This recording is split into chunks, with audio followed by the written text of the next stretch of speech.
Last time we stopped at this slide. So let us read it again. After their death, they will be born in the world Sukhavati, in the Buddha country of the same Amitayas, the Tathagata.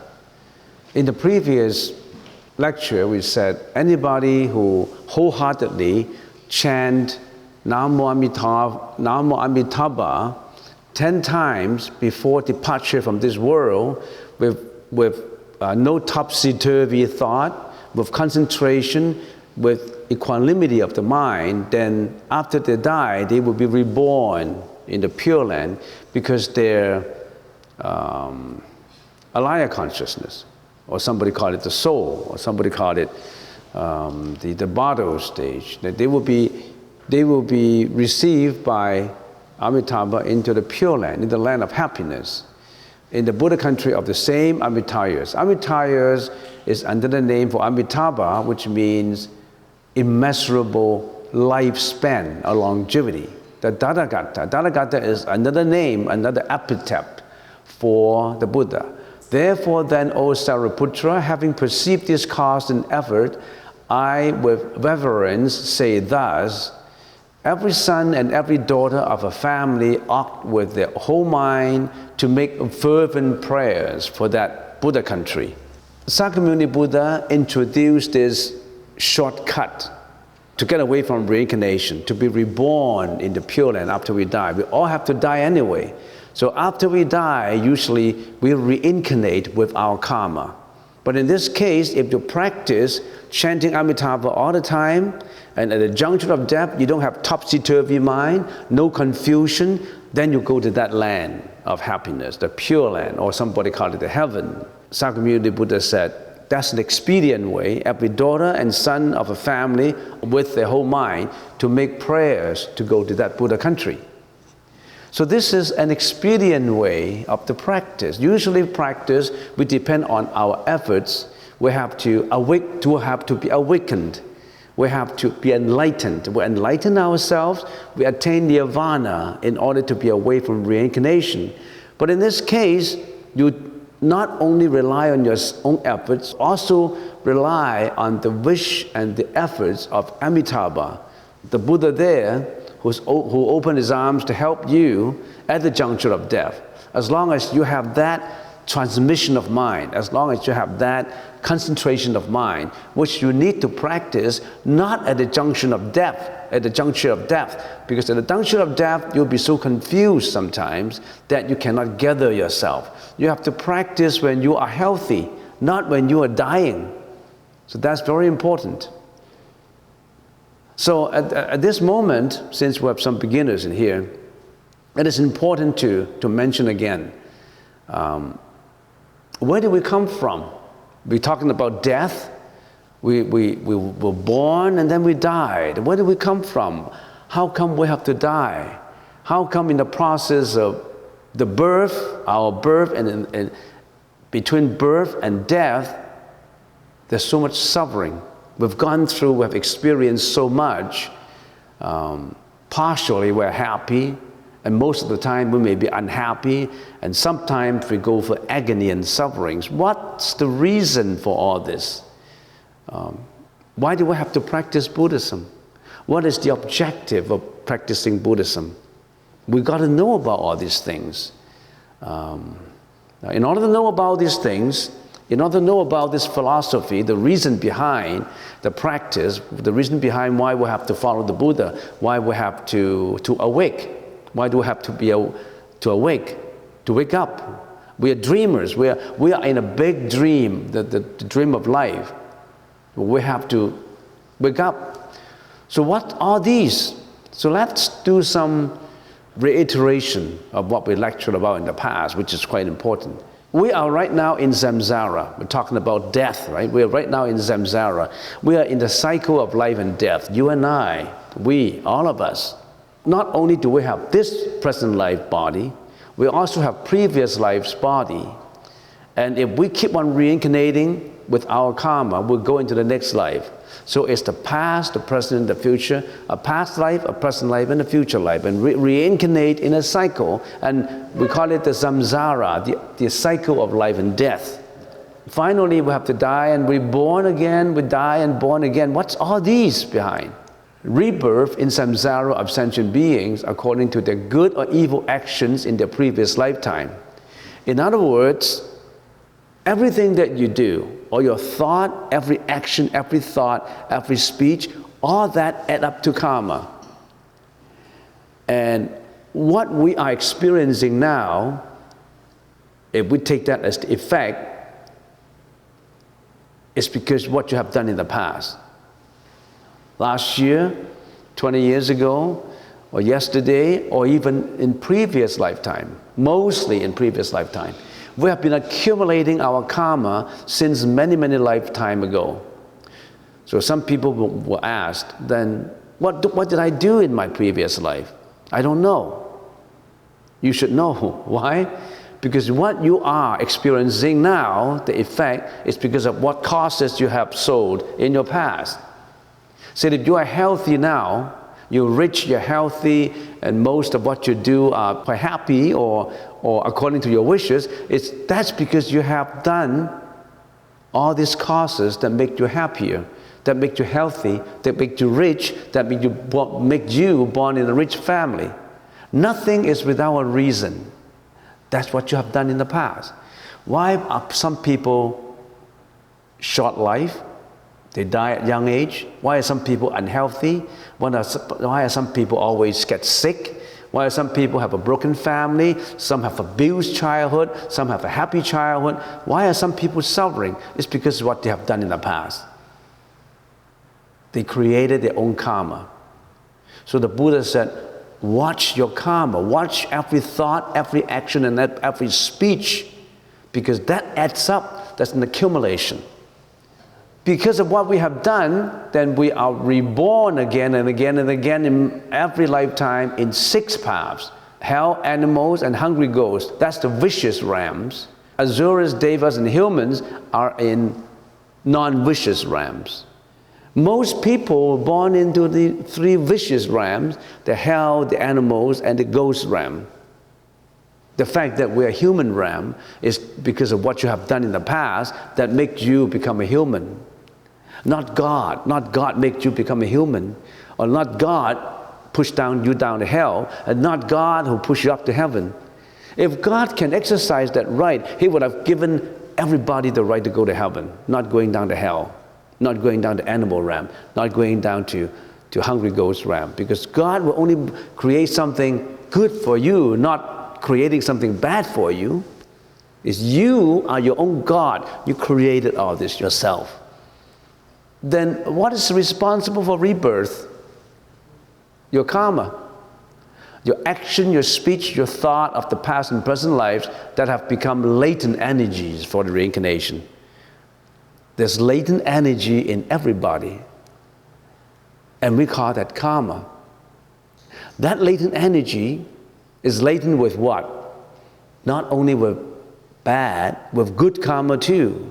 Sometimes you're compassionate, you're considerate, you are kind, you always help people, and you are a good social worker, and you are a philanthropist, you donate everything, you don't keep it for yourself, you are so altruistic. Sometimes you're good, and sometimes you're bad. But imagine, to most people, they are bad all the time. We are bad all the time. If you analyze every thought, every day we have billions and billions of thought. How many ones of those thoughts are good thoughts and how many are bad thoughts? You can classify it. But you don't even know when a thought comes up in you. When a bad thought comes up in you, you don't even know about it. It's unnoticed. It flashes so fast that it's unnoticed. And just give a very simple example. You're someone who's always greedy, and here's Christmas comes and you want to buy a gift, and you go to a gift shop and nobody around, you're so greedy that you want to pick, you want to steal something. And that thought of greediness flashes in you in a fraction of a second. That drives you to steal. So every thought comes so quick you may not notice it. If you can notice every one of your thoughts, you must have done a lot in your meditation. Remember how we meditate? We watch every breath in and out. That is training us to watch every one of our thoughts. 99% of the people, they don't realize that the thought comes up. Until the thought comes up and they carry out volitional action and behavior according to that thought, and they committed the error. So a thought is very important. You are what you're thinking. Let's carry on. So, because of all this karma we produce, when the karma is produced, particularly if you have bad karma, what's the result of it? Suffering. And it's very scientific. You produce the karma of killing. You produce the karma of hurting people. You produce the karma of drunken driving. You kill someone. You get punished by the law. You abuse your child. You get punished by the law. So just by looking scientifically, you know that there's effect and cause. That is cause and effect. So if all this bad karma that you have done, that brings a lot of suffering and agonies to you. And if we can classify those sufferings, these are the sufferings. I've gone through them a lot of times, so I'm going to rush it through. Birth is suffering. Aging is suffering. Nobody can escape birth and aging. Nobody can escape sickness. Death, you can escape. And suffering arising from separation from loved ones and pleasant conditions. So suffering arising from living with hated ones. Suffering arising from insatiable desires, you have a lot of desires, resulting in sorrow, lamentation, pain, grief, and despair. And in short, attachment to the 5 skandhas result in multiplicity of sufferings. And one of the 5 skandhas, we'll explain it later to you. So all these are the sufferings that we have. And if you are living in this world and you don't even know about suffering, you haven't lived your life. And I met people like that, especially young people. When they're 15, 16, they live in a rosy garden all the time. They live in a greenhouse, taken care by their mom and dad. They haven't suffered. They don't even have to go for summer job. They don't have to do anything. They're just nurtured by their parents. And then they say, when I talk about suffering, no, I'm not suffering. I'm happy. He's 18 and he's driving a Ferrari provided by parents. But one day he got in an accident and he lost his limbs. He started to be agonizing. Because you really have to experience life to know suffering. You really have to be more or less intelligent to know about sufferings. So nobody can deny all these sufferings. And what are suffering? Why do we have suffering? Suffering arising from what? Basically, suffering is because of what we have done, the karmic energy we created. So suffering arising from, why do we produce this karmic energy? Because of our desire. Let's look at desire. Desire have 2 classifications. Some are good desires and some are bad desires. Desire that contaminates your mind, leading to suffering and samsara. What are these desires? Desires that make you bad, make you go down to animal realm, hell realm, and ghost realm. Craving for wealth, reputation, status, and power. Passion of attachment to one's view and belief. Obstinacy, your own view. And satisfaction from furtherance of one's pleasures that relate to the 6 senses, sense organs. Your eyes, your ear, your nose, your tongue, your body, and the mind. You want to satisfy your senses. You want to listen to the best music. You want to taste the best food. And you want to satisfy your senses. And there's a term for people who like particularly to satisfy only their senses looking for pleasure. And that's what we call Epicurean. You only want to satisfy your senses at the expense of others, at the expense of hurting other people. So all these things, desire, you should control and eliminate, but you don't control and eliminate them. You foster them. You breed up to them. You want them to be satisfied. And you even argue about it. I want to satisfy my sense. I don't care. As long as I'm happy, as long as my eyes see pleasant things, my ears listen to dulcet music, good music, as long as all my senses are satisfied, I don't care about all the others. That is called selfishness. And all these things lead to suffering. All these things lead to mental afflictions. All these things lead to volitional actions and behavior and speeches that lead you into suffering. And this is bad desires that in our practice of the Buddhist faith, the Buddhist teachings, we want to eliminate them, we want to control them. That's why we're meditating. That's why we want to control all these things when they come up. We want to know every thought when it comes up. That's why we're meditating. If a person knows every thought, if a third person can control every thought, you are the master of your own faith. And to a North American positivist, if you can control every thought and you think positively, you'll be successful in everything you do. Because you can carry out every thought of perseverance, every thought of concentration, every thought of prosperity, every thought of compassion, every thought of you name it, because you can control yourself. You have a foundation to build on, good morality to build on, and then you lead every thought to sanity, every thought to enlightenment, every thought to compassion. You see how the importance of controlling your thought? And these are the bad desires that purify your mind, leading to enlightenment and nirvana. To wish, to long for discovery and wisdom and deliverance from suffering of oneself and others. How many people will be longing for enlightenment? How many people desire to achieve enlightenment? How many people desire to be out of life and death, samsara? How many people do we desire of helping others to be out from sufferings? Desire to help practicing the Bodhisattva way. And desire, you should initiate and maintain this kind of desire.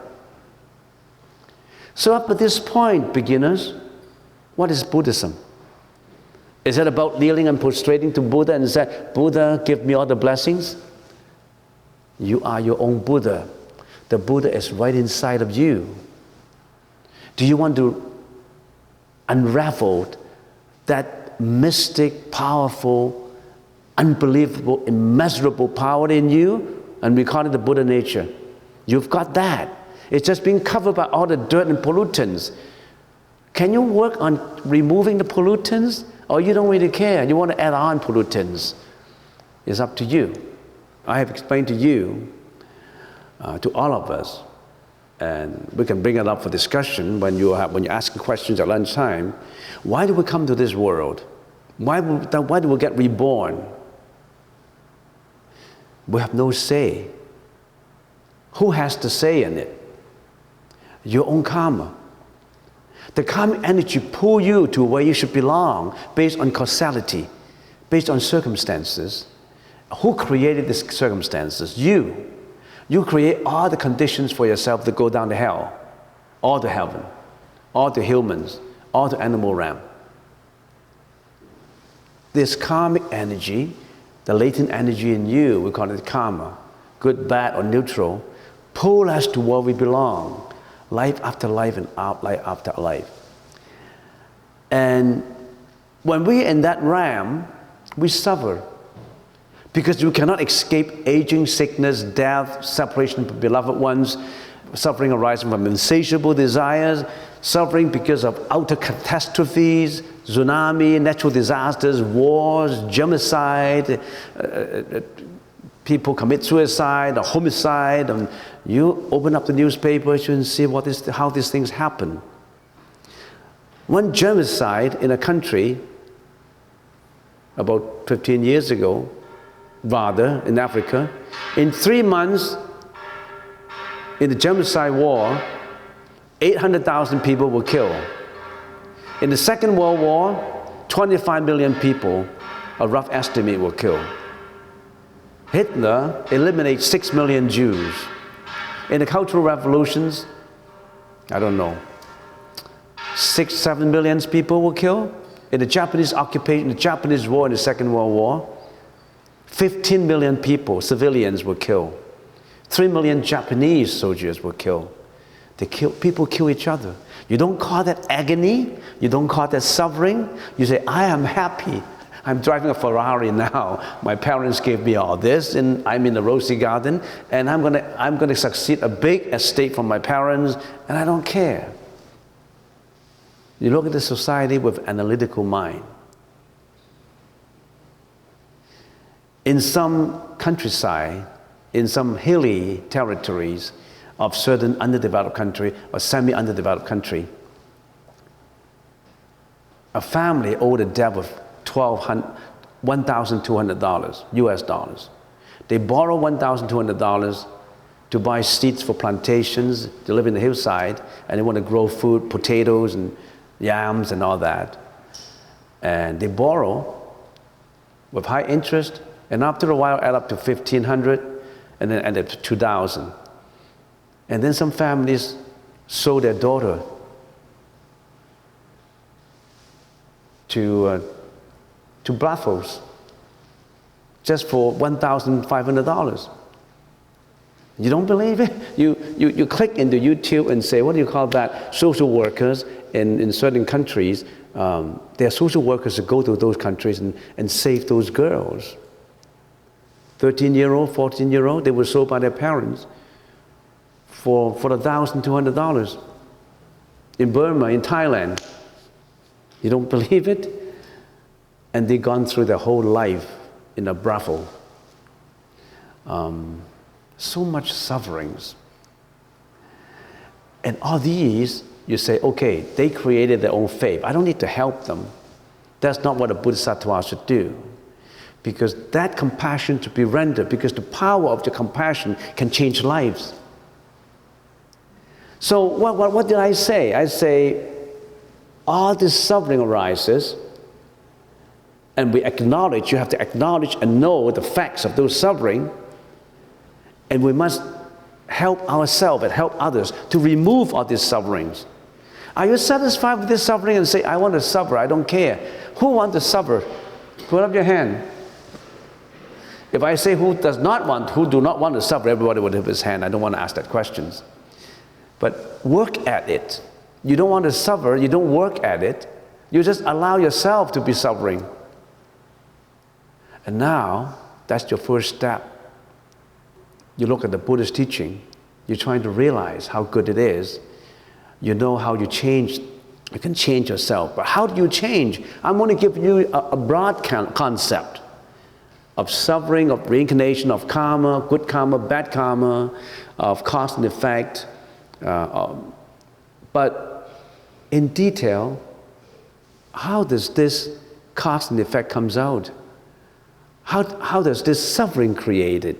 How is this suffering created? When I'm interacting with the world, why am I producing karma? How should I watch for? How does every thought comes up? How do I control my thought? How do I lead my thought to enlightenment? How do I become less greedy, less ignorant? How do I become better?